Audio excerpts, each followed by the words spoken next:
Sumainyo ang Panginoon. At sumaiyo rin. Ang mabuting balita ng Panginoon ayon kay San Mateo. Papuri sa iyo, Panginoon.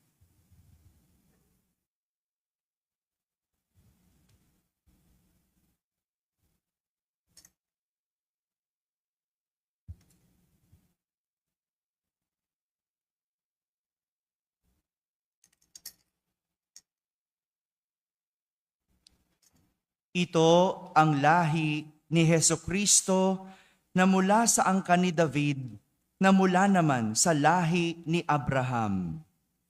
Si Abraham ang ama ni Isaac, si Isaac ang ama ni Jacob, na ama ni Juda, at ang kaniyang mga kapatid. Naging anak naman ni Juda kay Tamar, sina Fares at Sara. Si Fares ang ama ni Esrom, at si Esrom ang ama ni Aram. Si Aram ang ama ni Aminadab. Si Aminadab ang ama ni Naason, na ama naman ni Salmon. Naging anak ni Salmon kay Rahab si Booz, na naging anak naman ni Booz kay Ruth si Obed. Si Obed ang ama ni Hese, na ama ni Haring David. Naging anak ni David si Solomon, na dating asawa ni Urias. Si Solomon naman ang ama ni Roboam. Si Roboam ang ama ni Abias, at si Abias ang ama ni Asa.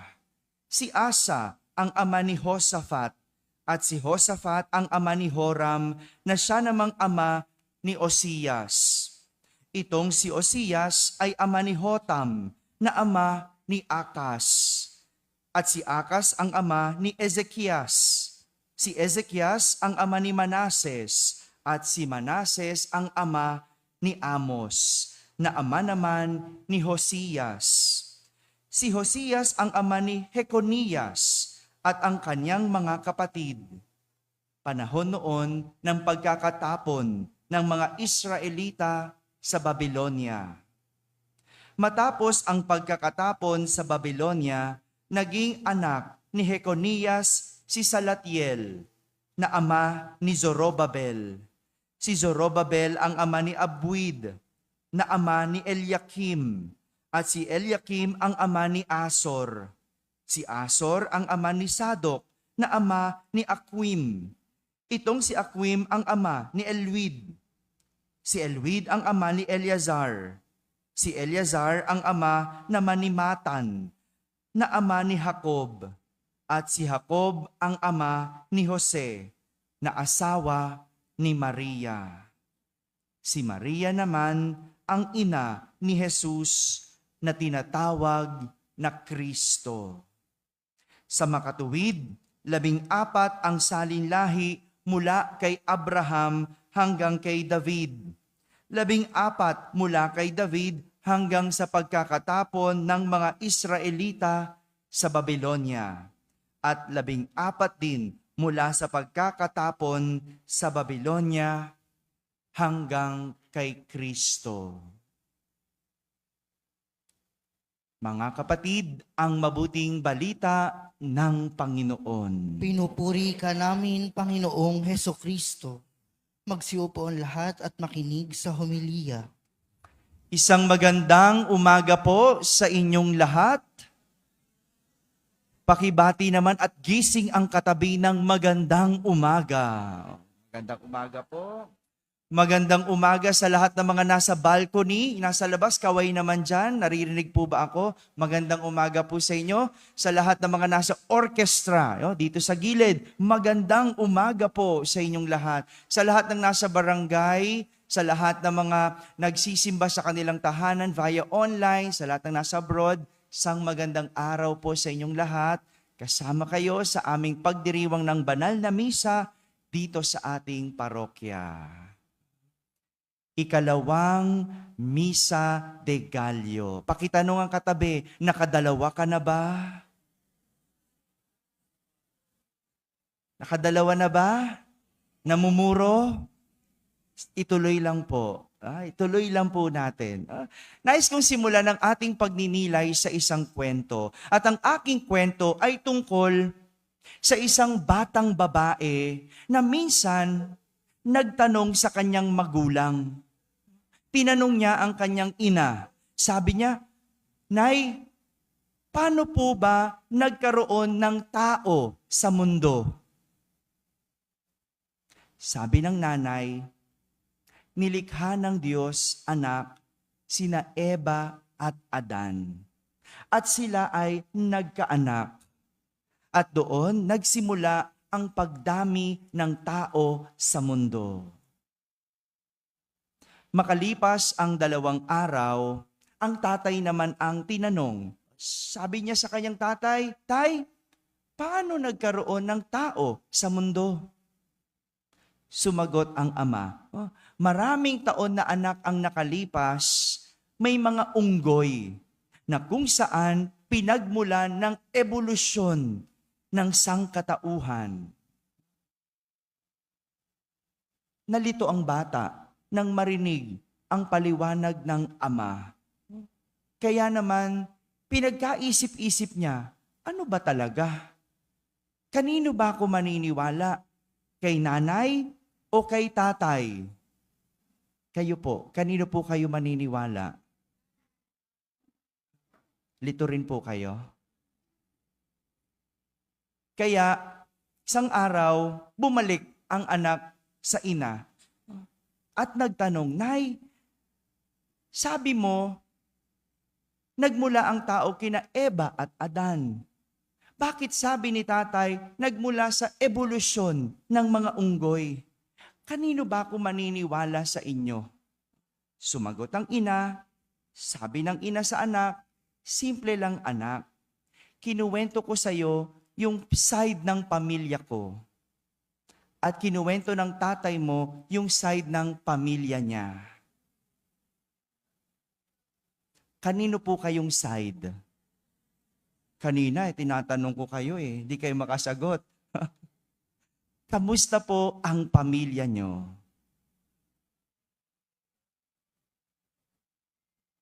Narinig natin sa ating ebanghelyo ang mahabang listahan ng lahi ni Jesus.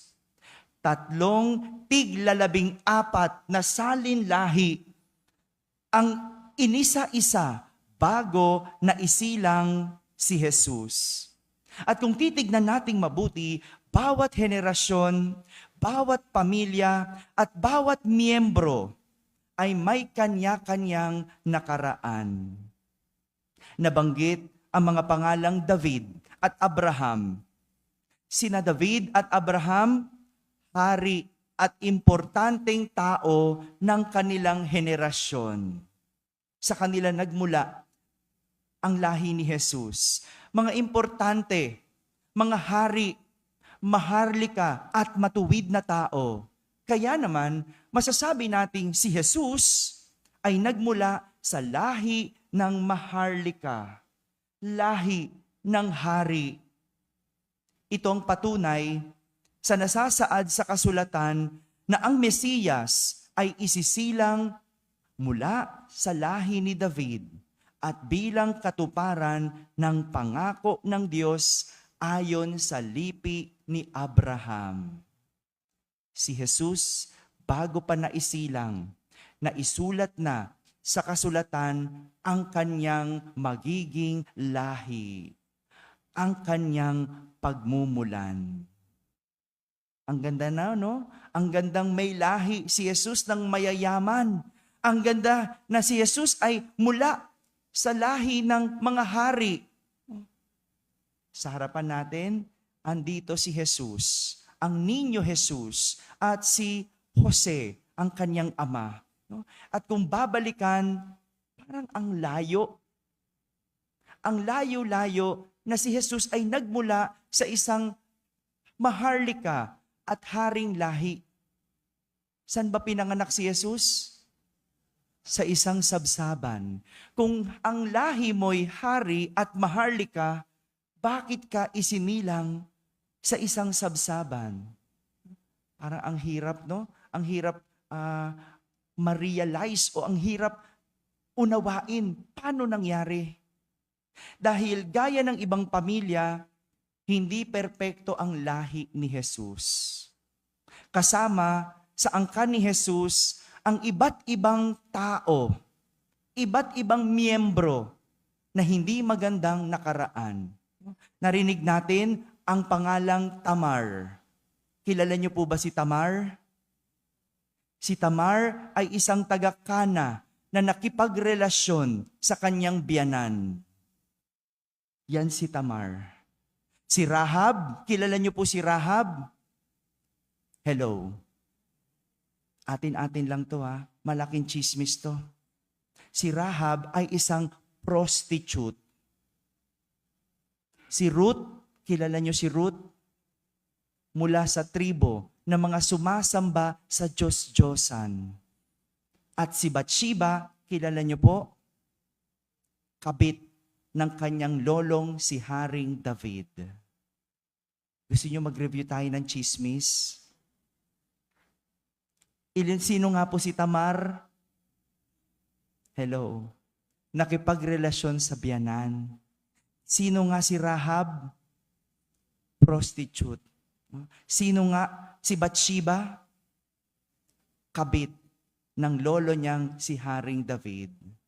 Tingnan nyo, okay na sana mga hari, maharlika ang lahi ni Jesus. Pero nasamahan ng prostitute, nasamahan ng kumabit, nasamahan pa ng mga sumasamba sa Diyos-Diyosan. Isa lang ang sinasabi sa atin at ipinapakita ni San Mateo sa mahabang listahan ng lahi ni Jesus. Hindi natin mapipili ang ating lahi. Hindi natin mapipili ang ating lahi. Siguro, kung bibigyan lang tayo ng pagkakataon, marahil marami tayong gustong burahin o marami tayong gustong palitan sa ating pamilya. Minsan bang nasabi mo na, sana hindi na lang ikaw ang aking naging ina? Minsan ba nagsisi ka dahil sa iyong ama? Kung bibigyan lang tayo ng pagkakataong mamili, sigurado marami tayong gustong baguhin sa ating nakaraan. At lalo na, marami tayong gustong alisin sa ating pamilya. Kaya kung uulitin ang iyong buhay, magandang itanong, sila pa din ba ang iyong pipiliin? Sila pa din ba ang ating pipiliin? Pipiliin mo pa din ba ang iyong ama o papalitan na? Ituturing mo pa rin bang magulang ang iyong ina? Ang ating mga kapatid, sila pa din ba ang ating gugustuhin? Hindi naman mangyayari ang lahat ng ito dahil ang ating pinagmulan o kasaysayan ay mananatiling ating nakaraan. Andyan na yan. Yan ang iyong magulang. Yan ang iyong mga anak. Yan ang iyong mga kapatid. Ngunit ang pwede lang nating panghawakan ay ang ating kasalukuyan. Wala ka nang mababago sa nakaraan. Ang kaya mong baguhin at panghawakan ay ang iyong kasalukuyan. Hindi man natin o hindi man maganda ang ating nakaraan, pwede mo tong baguhin sa kasalukuyan. Ito naman ang magandang tinuturo sa atin ni Jesus. Si Jesus, pangit man ang kanyang nakaraan, hindi yon naging dahilan para magpatuloy sa pangit na kabuhayan. Yung tatay ni Jesus, isang karpintero. At kung pipiliin o papipiliin, marahil mas magandang piliin mo ang doktor kaysa sa karpenterong ama. Di po ba? Mas marahil magandang piliin ang mayamang magulang kaysa sa mahirap na magulang.